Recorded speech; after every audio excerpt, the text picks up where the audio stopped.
ঢাকা-২০ ধামরাই সংসদীয় আসনে ভোটাধিকার নিয়ে দীর্ঘদিনের ক্ষোভ ও হতাশা এখন প্রকাশ্য আলোচনায়। গত প্রায় ১৮ বছর ধরে কার্যকরভাবে ভোটাধিকার প্রয়োগের সুযোগ না পাওয়ার অভিযোগ রয়েছে ধামরাইয়ের সাধারণ মানুষের। ধামরাই থেকে মোহাম্মদ মশিউজ্জামান মুবিন এর তথ্যচিত্রে বিস্তারিত।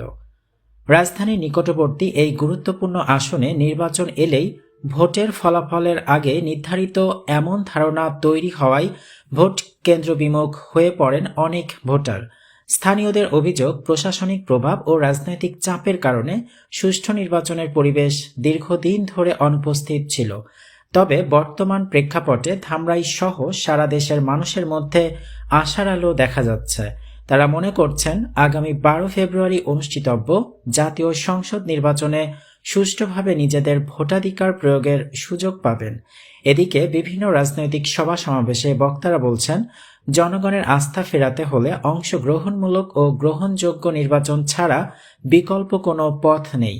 নির্বাচন ব্যবস্থা শক্তিশালী না হলে রাজনৈতিক অস্থিরতা আরও বাড়তে পারে বলে সতর্ক করছেন তারা। রাজনৈতিক বিশ্লেষকদের মতে ঢাকা-২০ আসনের এই জনমত আসন্ন জাতীয় সংসদ নির্বাচনকে ঘিরে জাতীয় রাজনীতিতেও গুরুত্বপূর্ণ প্রভাব ফেলতে পারে। দীর্ঘ ১৭ বছর কোন মানুষ ভোট কেন্দ্রে যেও ফিরে আসছে, ভোট দিতে পারে না। আমরা ভোট কেন্দ্রে গেলে বলতো যে আমাদের ভোট হয়ে গেছে। এরকম ঘটনায় ১৭ বছরে হয়েছে। আমরা দেখছি ১৮ সালের নির্বাচনে এই দেশের মানুষের প্রতি অনেক জুলুম করা হয়েছে।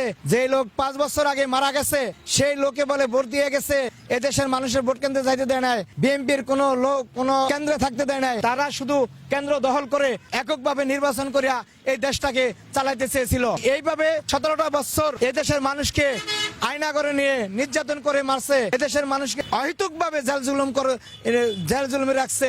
এরকম লক্ষ লক্ষ এদেশের মানুষ নির্যাতিত হয়েছে। ১৭ বছর তো ভোট দিতে পারিনি, বিভিন্ন রকম ঝামেলা হয়েছে।